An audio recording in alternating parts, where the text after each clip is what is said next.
చరణ్, ఇప్పుడు నువ్వు పాడు. నేనా?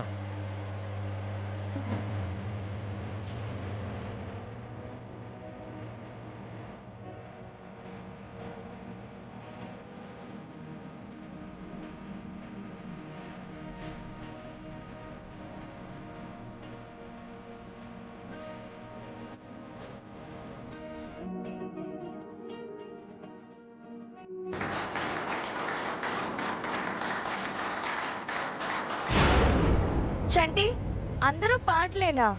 నువ్వు వచ్చి డాన్స్ చేయొచ్చు కదా సరదాగా. ఏంటి? వాట్ డాన్సా? ఏ, చంటి డాన్స్ బాగానే చేస్తాడు. కమాన్ చంటి. నువ్వే అంత ఎంకరేజ్ చేసిన తర్వాత నేను ఆగుతానా?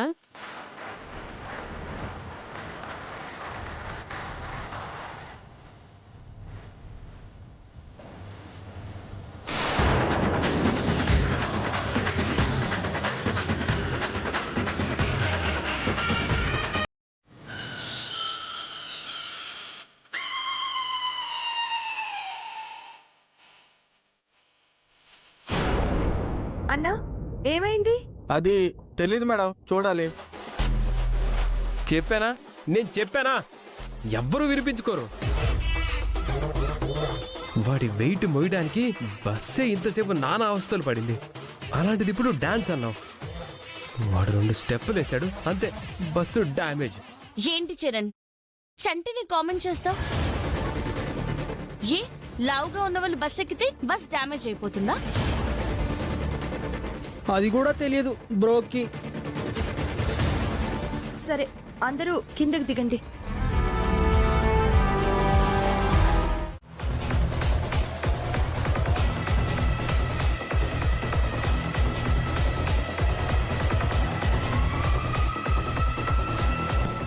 అయ్యో, ఆపండి.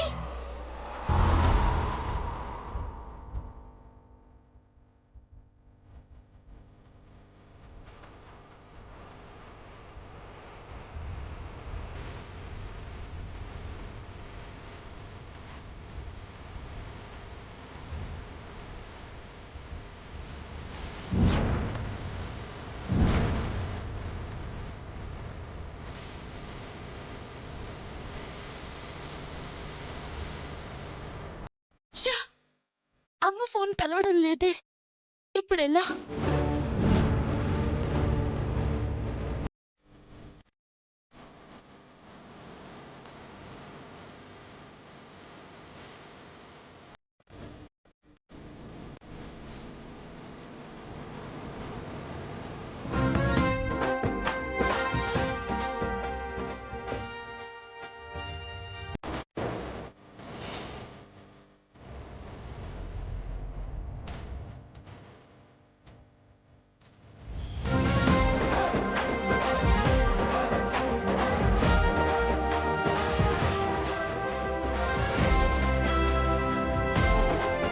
అసలు నువ్వు ఇంత ఫాస్ట్గా నా లవ్ని యాక్సెప్ట్ చేస్తావని అనుకోలేదు డార్లింగ్.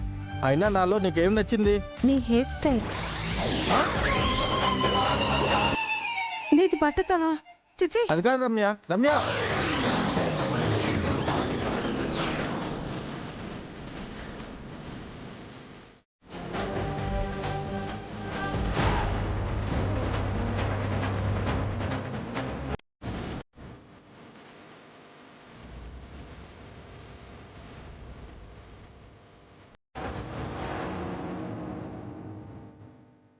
బట్టాపండి.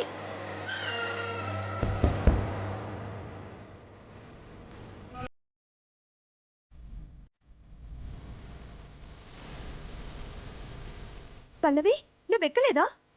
అమ్మ ఫోన్ చేస్తే మాట్లాడుతున్నాను, ఈలోపు బస్ వెళ్ళిపోయింది.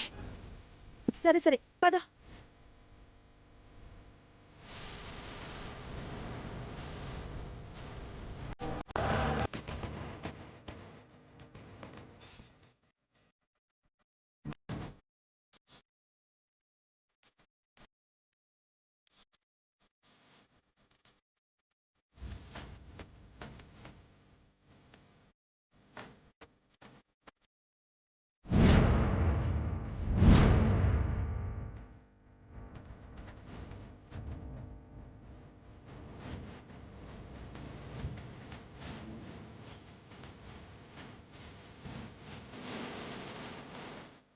అన్న మీరు వెళ్ళండి.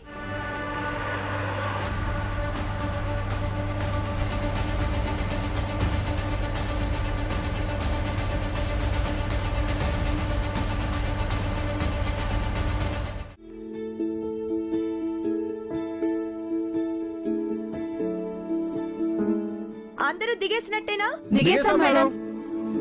సరే, చెప్పేది జాగ్రత్తగా వినండి. ఇది సిటీ కాదు, పల్లెటూరు. ఇక్కడంటూ కొన్ని పద్ధతులు, పట్టింపులు ఉంటాయి. అందరితో మంచిగా ఉండండి. ఈ ఊరి ప్రజలందరూ మిమ్మల్ని వాళ్ళ ఫ్యామిలీ మెంబర్స్ అనుకునేలా కలిసిపోవాలి. మనం ఇచ్చే సర్వీస్ మొక్కుబడిగా ఉండకూడదు, మనస్ఫూర్తిగా చేసిందై ఉండాలి. అర్థమైందా? అర్థమైంది మేడం. నమస్కారం గుండం గారు. ఆ, మీరు నా పేరు రామారావు అమ్మా. మీతో ఫోన్లో మాట్లాడింది నేనే. ఆహా, ఓ మీరేనా? నమస్కారం. మీకిక్కడ కావలసిన ఏర్పాట్లన్నీ చేసేసానమ్మా. మీరెన్ని రోజులు కావాలంటే అన్ని రోజులు ఇక్కడ నిశ్చింతగా ఉండొచ్చు. చాలా థ్యాంక్స్ అండి. మీరందరూ రెడీ అయి నాకు ఫోన్ చేస్తే నేను వచ్చి మిమ్మల్ని ప్రెసిడెంట్ గారి దగ్గర తీసుకెళ్తాను. సరేనండి, అలాగే. వస్తానమ్మా.